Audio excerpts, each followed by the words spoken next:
Bien, bonjour à tous ceux qui vont se joindre à nous par les liens d'Internet, soit sur pourchrist.com ou sur YouTube.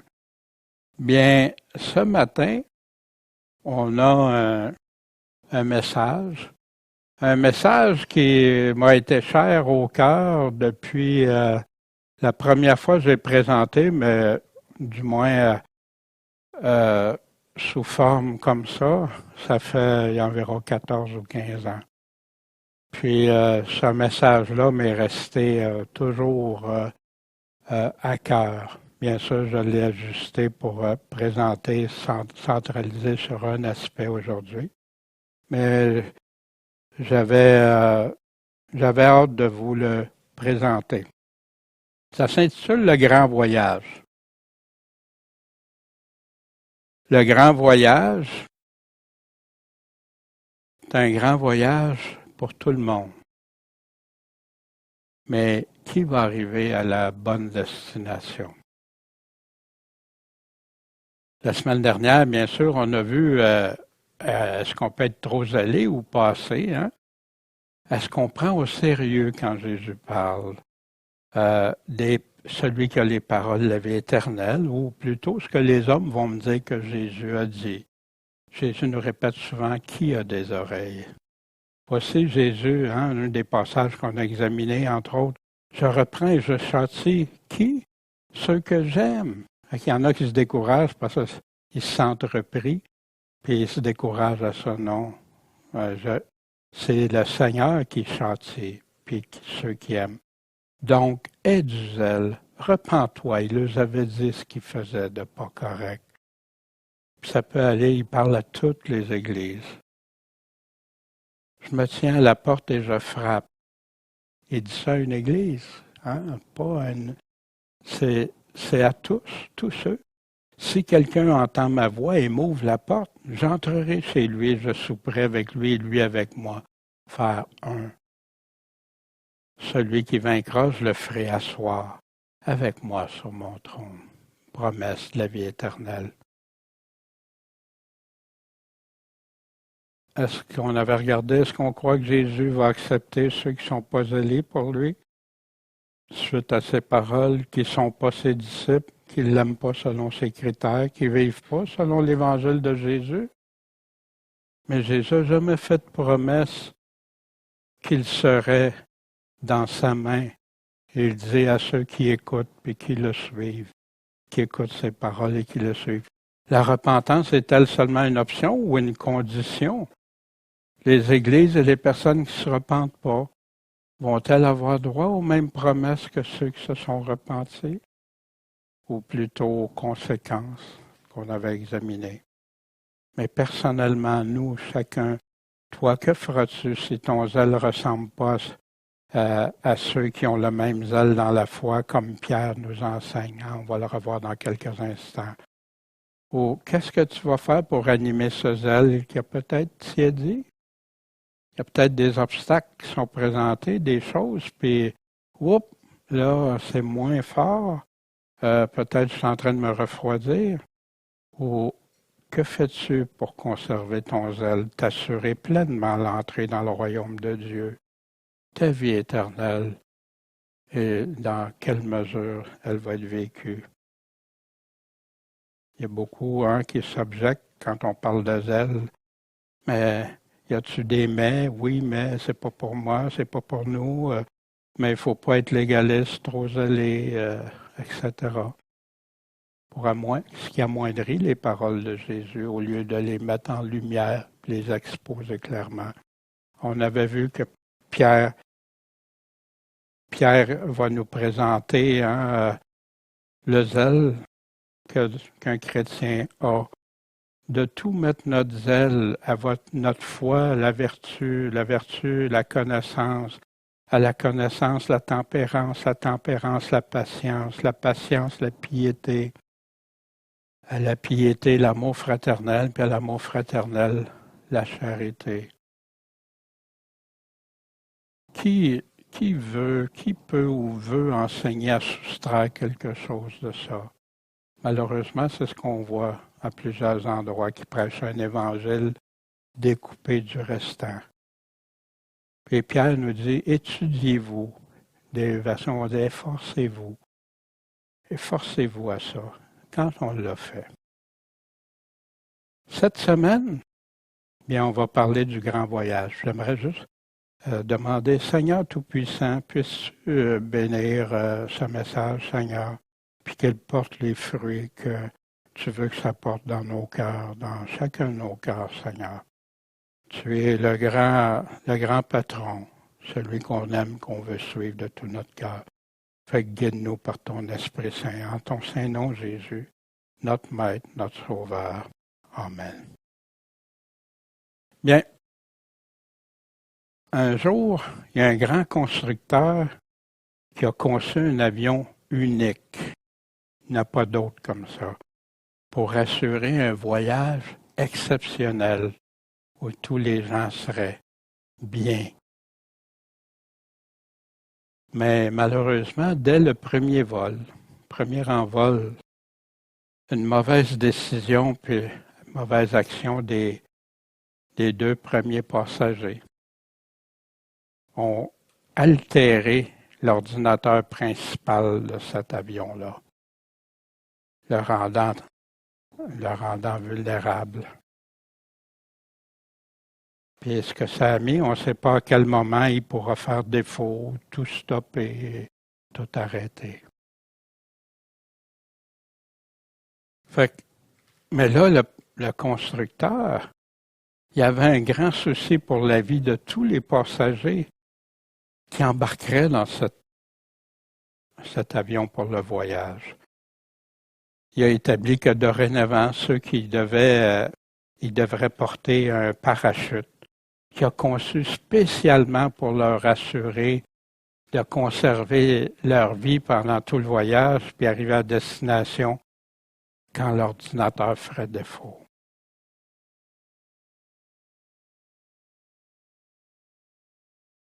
Donc, il y a un parachute qui est offert personnellement à chaque passager, en leur spécifiant toute l'importance et le bien fondé pour leur vie, puis ainsi que les instructions essentielles qui viennent avec ce parachute-là. On leur remet à chacun. Mais le commandant, lui, il constate chez les passagers qui les reçoivent des réactions typiques, puis il nous les présente en 4 catégories distinctes. La première catégorie, même s'ils entendent bien les mises en garde puis le bien fondé du constructeur, plusieurs n'en veulent pas du parachute. Voyons donc, voir si on a besoin de ça. Ça va me déranger, c'est bien trop encombrant, j'en veux pas de ça. Donc, ils choisissent d'entrer dans l'avion sans parachute, puis ils passent à autre chose. La deuxième catégorie, ils entendent les mises en garde, puis le bien fondé, les instructions, puis ils acceptent même avec joie le parachute qui peut me sauver la vie. Wow! Mais dès qu'ils entrent dans l'avion, il y en a ceux qui n'ont pas pris de parachute, eux autres, se moquent d'eux autres. Puis éventuellement, ils réalisent, ils réfléchissent à des choses, puis tout à coup, ils sont attirés vers d'autres distractions. Puis ils mettent le parachute de côté, puis ils finissent par l'oublier. D'autres l'abandonnent ou le redonnent à celui qui leur a remis le parachute. La troisième catégorie, pour leur part, ils prennent le parachute avec empressement. Hey, parachute, wow! Ils embarquent dans l'avion, puis eux autres aussi subissent les moqueries, puis même toutes sortes d'embûches. Puis ils réussissent, ils se rendent à leur siège avec leur parachute, tout ça, puis éventuellement, ils constatent que ça les empêche d'être confortables, ça les encombre. Euh, Puis ça les laisse pas libres de faire ce qui les attire. Fait qu'ils décident de se débarrasser du parachute, eux aussi. Mais il y en a qui gardent le parachute, mais à distance. Loin des regards, mais juste au cas où. Je vais l'avoir, mais en réserve cachée si j'en ai besoin. Mais la quatrième catégorie, ils acceptent le parachute après avoir écouté toutes les explications.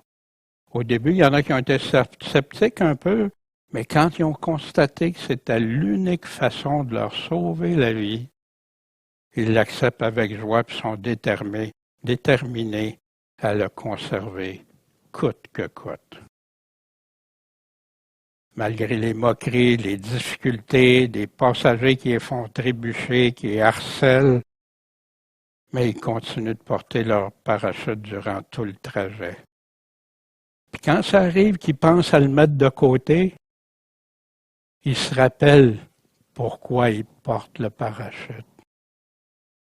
Puis ils se concentrent sur son importance. De plus en plus, les périodes d'inconfort et de turbulence ne les découragent plus. Ils se renforcent.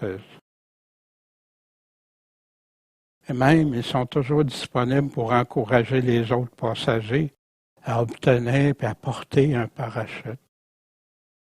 Par leur exemple, certains des autres passagers veulent eux aussi un parachute. Mais soudainement, c'est la fin du voyage. L'ordinateur de bord cesse. L'avion tombe à pic.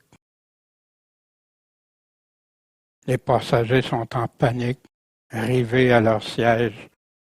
L'horreur les a saisis. Trop tard pour obtenir un parachute. Pourtant, rien ne compte davantage maintenant. Ils donneraient tout ce qu'ils ont pour un parachute, même les choses les plus précieuses à leurs yeux. Tout ça n'a plus aucune valeur que leur vie. Mais c'est trop tard. Ça me fait penser à l'Apocalypse, hein, quand ils vont acheter tout leur or, leurs bijoux, leurs idoles. Sauf pour ceux qui avaient choisi de porter leur parachute. Ils ont la vie sauve.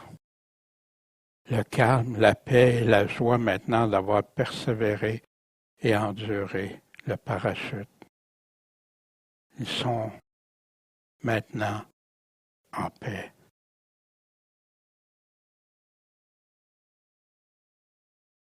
Bien sûr, toute ressemblance avec la réalité biblique est voulue et le fruit de la réalité. L'analogie est simple. Le constructeur, c'est Dieu. L'avion, c'est la création de Dieu. Le voyage, c'est le temps de notre vie ici.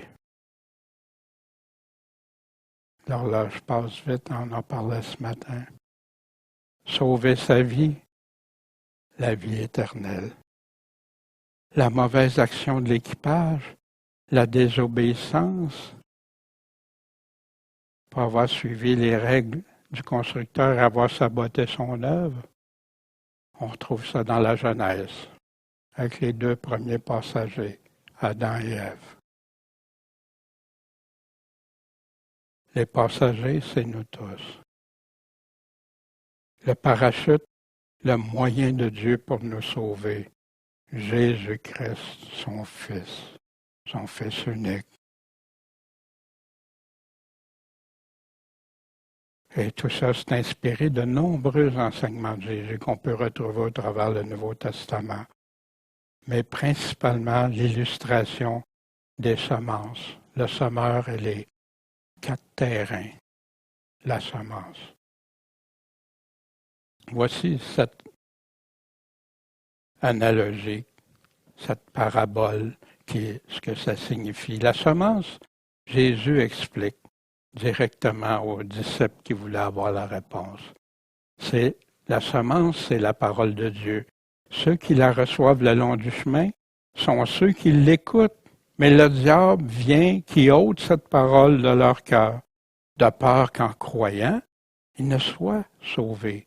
Ceux qui la reçoivent dans des endroits pierreux sont ceux qui, ayant entendu la parole, la reçoivent avec joie, mais ils n'ont pas de racines et ils ne croient que pour un temps.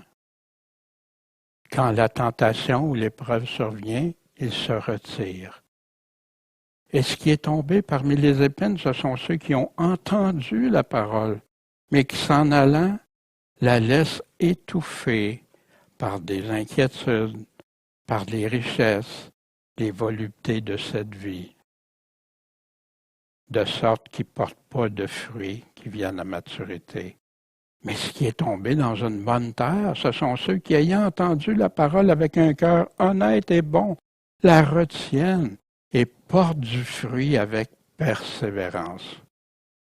Jésus continue immédiatement. Personne, après avoir allumé une lampe, ne la couvre d'un vaisseau, ni la met sous le lit, mais il la met sur un chandelier afin que ceux qui entrent voient la lumière.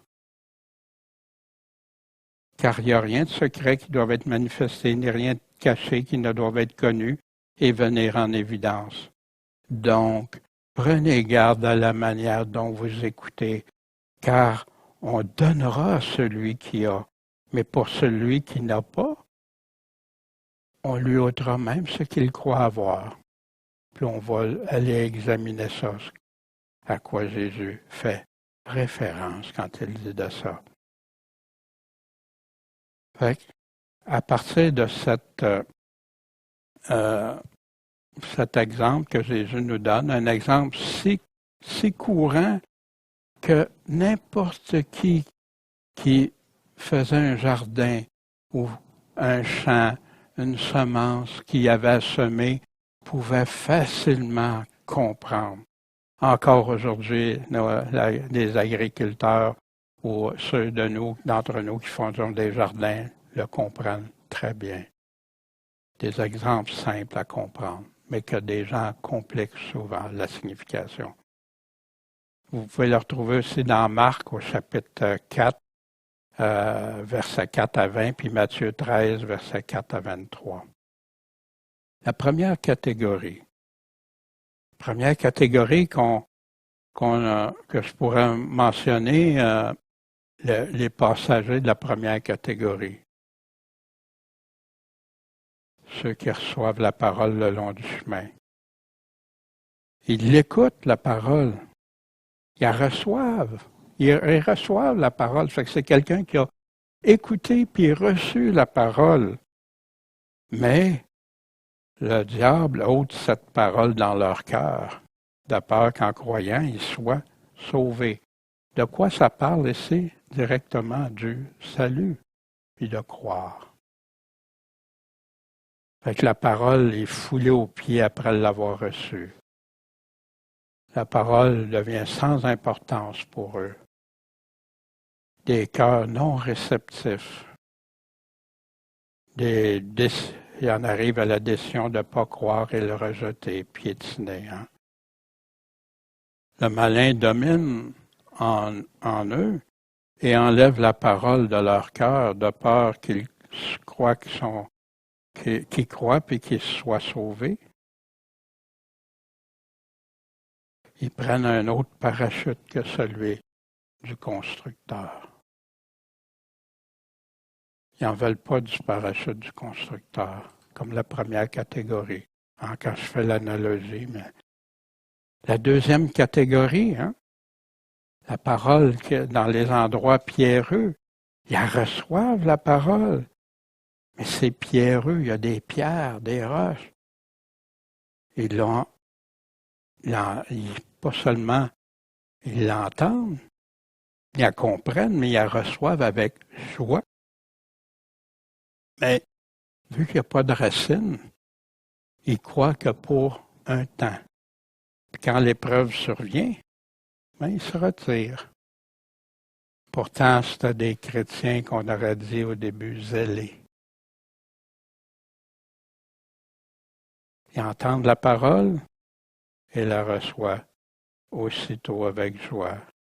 Mais après qu'il y ait des tribulations, des persécutions, des tentations, épreuves, ils abandonnent quoi?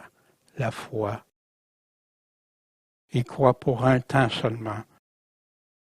Est-ce que sans la foi, on abandonne la foi, on ne croit pas? Est-ce qu'on peut plaire à Dieu sans la foi? Est-ce qu'on peut obtenir ses promesses sans la foi?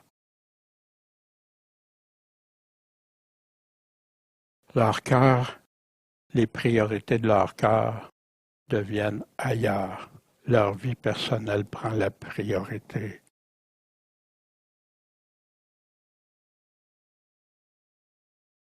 Une décision, dans le fond, qui a été passagère, sans profondeur, sans persévérance.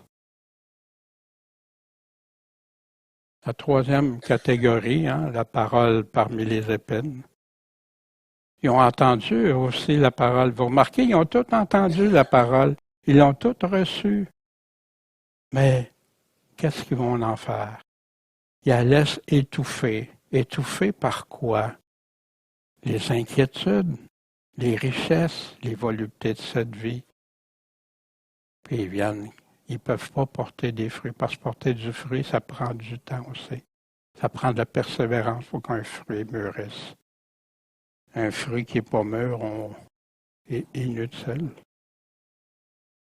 Ils ont écouté la parole, mais ils laissent étouffer les paroles du Seigneur et Sauveur par les soucis actuels de cette vie, les séductions, le matérialisme, les plaisirs de la vie. Ils font le contraire de ce que Jésus dit. Si tu n'es pas prêt à perdre ta vie ici pour moi, tu vas la perdre dans l'éternité.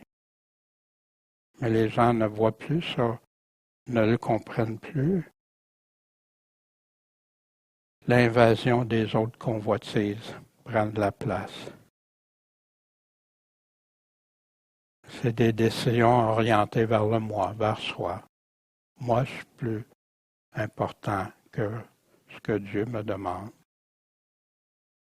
Puis pas de fruits, selon Jésus, pas de fruits utiles au royaume. Puis Jésus dit, ceux qui ne portent pas de fruits vont être brûlés, jetés dehors. Le moi, la chair l'emporte sur l'esprit. Comme l'apôtre Paul nous dit, si on continue de vivre selon la chair, selon le moi, selon les péchés, convoitises, tout ça, on est ennemi de Dieu. La quatrième catégorie, la parole dans la bonne terre. Dans une bonne terre, ils ont entendu la parole avec un cœur honnête et bon, Jésus dit. La retiennent, la gardent, puis ils portent du fruit avec persévérance. C'est là qu'il dit après, on ne va pas cacher ça, hein? Puis non, on la met sur un chandelier pour que les gens voient la lumière. Comme Jésus disait, afin qu'ils voient vos bonnes œuvres que vous faites pour Dieu, selon Dieu. Il y en a qui sont en guerre contre les œuvres, pas Jésus. Ils entendent la parole et la comprennent et la mettent en pratique. C'est ça qui fait porter le fruit. Dans un cœur bon et honnête, la retiennent et l'appliquent, la parole. C'est une décision ferme et résolue. Dans Matthieu puis Marc, il nous parle que s'il grandit puis il porte du fruit au centuple en abondance, comme dans Jean 15 nous parle. Mais ça, c'est les catégories des passagers numéro 4. Eux, ils l'ont gardé leur parachute. Quoi qu'il arrive, quoi qu'il se passe,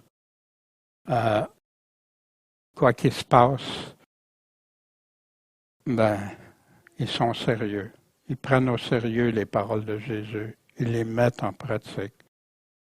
Puis ils ne veulent pas se défaire que le monde rit d'eux autres, qui leur disent n'importe quoi, qu'il arrive quoi que ce soit.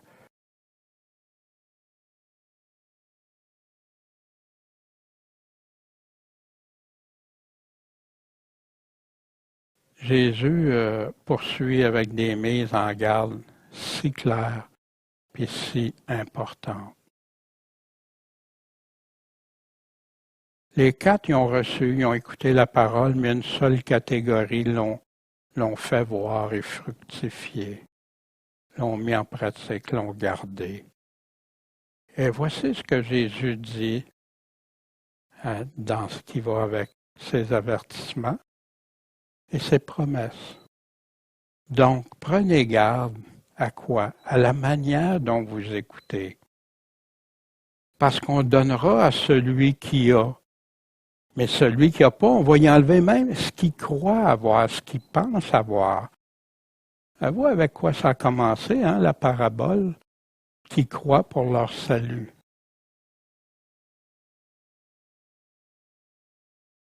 Qu'est-ce qu'ils pensent avoir? Qu'est-ce qu'ils croient avoir? Puis ils ne l'auront pas. Mais celui qui l'a, celui qui est dans la bonne terre, aucun problème parce qu'il suit le Seigneur.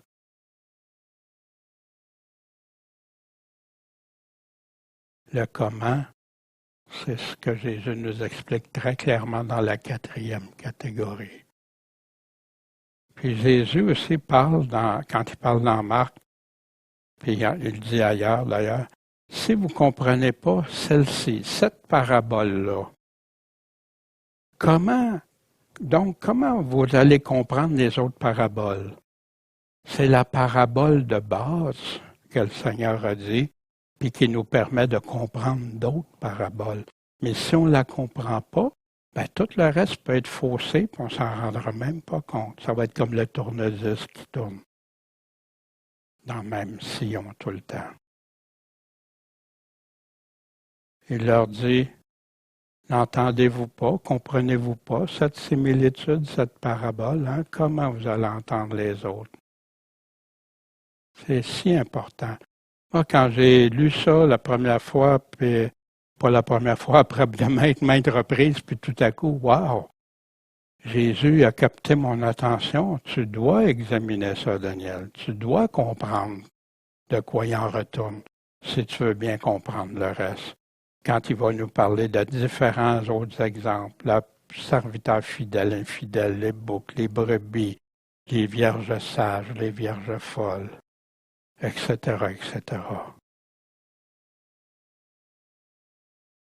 La seule provenance de la foi, pourquoi c'est si important?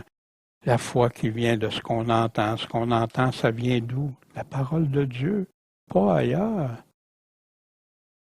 Voici Pierre ce qu'il nous dit. Il parle de régénération, naître de nouveau, être régénéré par l'Esprit Saint, être ramené. On est régénéré pas par une semence corruptible, hein? Il prend le mot semence, mais une semence incorruptible. Jésus nous parlait de la semence. La semence incorruptible, c'est la parole de Dieu qui vit puis qui demeure éternellement. Elle ne changera pas. Elle va rester telle que Jésus l'a dit. Régénérée par la parole de Dieu. La foi vient de la parole de Dieu.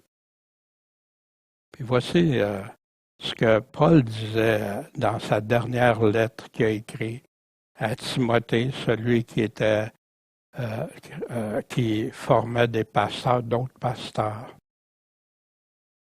Dès l'enfance, tu connais les saintes lettres, les Écritures, qui peuvent t'instruire pour le salut par la foi en Jésus-Christ.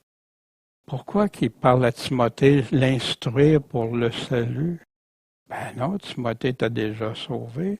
Pourquoi Paul lui répète qu'il a besoin de ça? C'est là qu'on trouve notre instruction pour le salut. C'est là qu'on trouve celui qui a la parole de la vie éternelle. Toute l'Écriture est divinement inspirée de Dieu, utile pour enseigner, convaincre, corriger, former à la justice.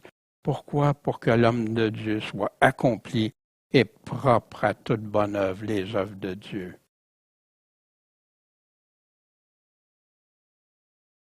Mais la parole de Dieu, doit être considéré non seulement comme autorité suprême, hein, la plupart des églises et dénominations disent que c'est de l'autorité suprême, la parole, mais souvent, quand tu poses des questions, ils vont référer à d'autres livres qui ont à côté. Mais être, ça sera, selon Jésus, mais sera la seule référence valide pour nous évaluer devant Jésus. Essaye ça avec n'importe quel, même les meilleurs livres. Essaye quand tu vas arriver devant Jésus, mais c'est écrit dans ce livre-là.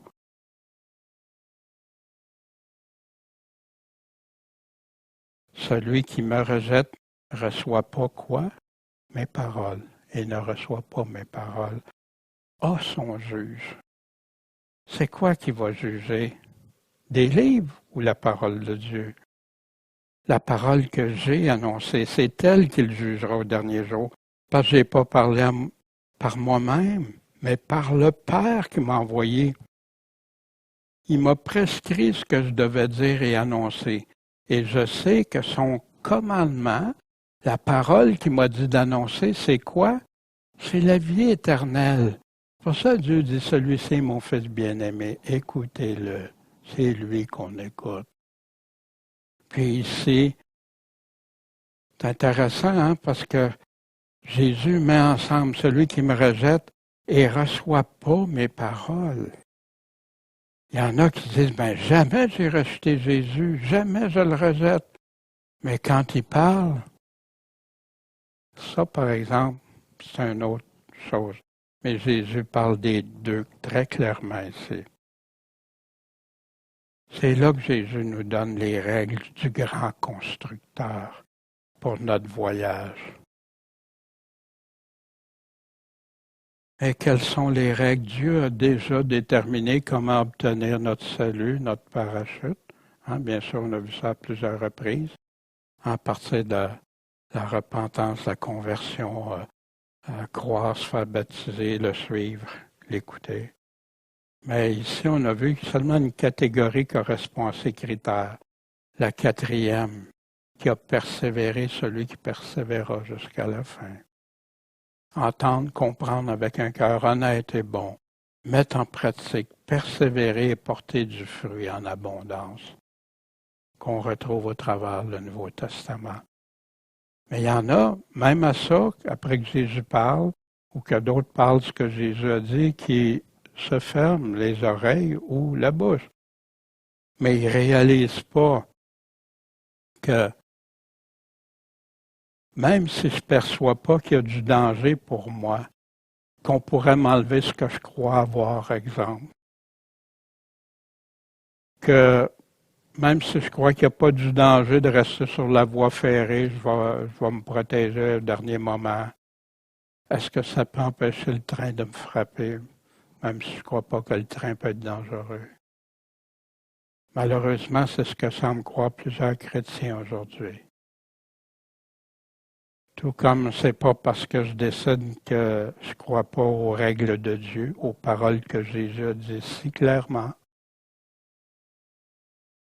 ou qu'elles ne me conviennent pas, ou qu'elles n'existent pas, que je peux faire comme les trois premières catégories avec, que j'aurai pas à lui rendre compte à la fin du voyage parce que j'ai ce que je crois avoir. Bien, Jésus répond à ça. C'est pas tous ceux qui vont m'avoir dit Seigneur, Seigneur, mais puis Jésus nous explique qu'on doit lui obéir à ses commandements. Une petite histoire du grand saut. Un jour, après une journée de travail, il y a un homme qui sort de son bureau. Mais en rouvrant la porte, il voit que la voie est bloquée par de la fumée, des flammes, puis tout ça. Fait qu'il retourne dans son bureau, puis il rouvre sa fenêtre. Là, il voit rien, il y a de la fumée partout. Même la fenêtre ouverte, il essaye de voir, il voit rien en bas. Puis il était quand même à plusieurs étages en haut de son bureau. Mais il y a une voix qui crie « Saute! Saute! »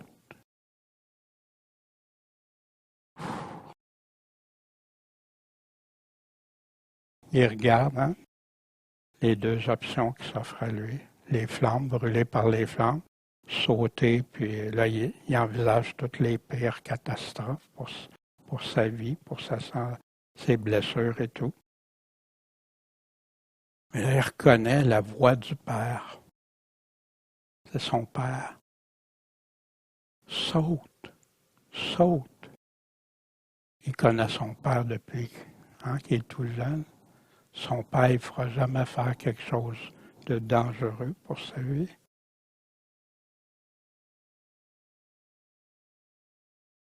Et par amour, par confiance, avec du courage, il dit, je vais obéir quand même à ce que mon Père me dit.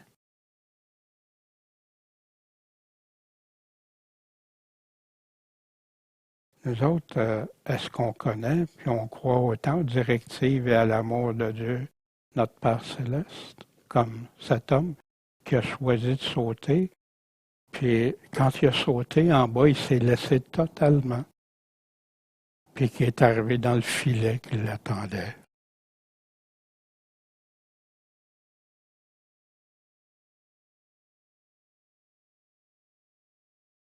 Notre Père céleste appelle. Es-tu prêt à faire le saut puis tomber en toute sécurité dans ses bras tout-puissants? Tu as des doutes, des inquiétudes? Prends ton parachute. Prends ton vrai parachute. Prends celui qui ne te trompera jamais, qui ne te laissera jamais tomber. Ah oui, tu vas subir peut-être plein d'affaires, il va y avoir des secousses, il va y avoir des difficultés, des choix à faire.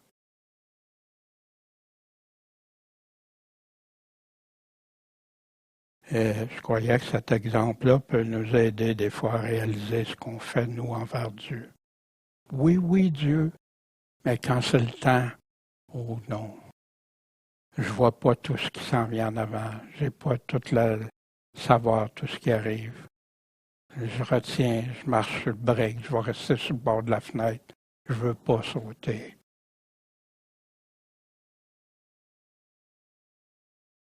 En conclusion,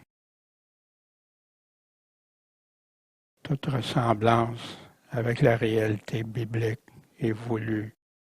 C'est le fruit de la réalité que Jésus nous a enseigné. Es-tu prêt pour la fin du voyage? Portes-tu ton parachute près de toi dans un cœur bon et honnête? Être en Christ, être vêtu de Christ, marcher en lui, pour lui, avec lui.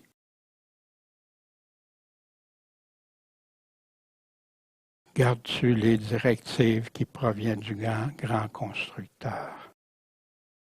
En toute simplicité, en toute vérité, puis en pleine confiance. Si jamais tu n'as pas encore ce parachute, ton Père céleste t'appelle. Es-tu prêt à faire le saut et laisser ton parachute te conduire à la vraie destination? En toute sécurité dans ses bras tout-puissants, comme on a vu. Puis je vais terminer sur cette phrase qui qui m'avait ébranlé, mais qui m'avait été salutaire. Donc, prends garde, Daniel, à la manière dont tu écoutes, parce qu'on va donner à celui qui a, mais pour celui qui n'a pas, on lui ôtera même ce qu'il croit avoir. C'est une vraie église, je suis riche, moi, j'ai tout ce qu'il me faut, mais tu sais pas que tu es misérable, aveugle et nu. Mais si jamais c'est notre cas, tournons-nous, faisons le saut avec son parachute. Jésus-Christ qui nous a donné, Jésus-Christ qui nous a tout donné, qui a tout dit pour qu'on soit dans ses voies. avec le bon parachute. Bon Père Céleste, merci de ta parole. Puisses-tu la bénir, que ça puisse agir dans des cœurs. Seigneur, j'ai tenté de présenter ta parole. Toi seul connais les cœurs. Toi seul sais comment tu peux agir dans leur cœur. Puis, Seigneur, on veut tous que, comme toi, que tous soient sauvés, que tous en viennent à la fin du voyage avec toi, puis en toi pour l'éternité. En ton saint nom, Jésus-Christ, mon Maître, mon Seigneur, mon Sauveur, mon guide, celui qui a les paroles de la vie éternelle. Merci. Amen.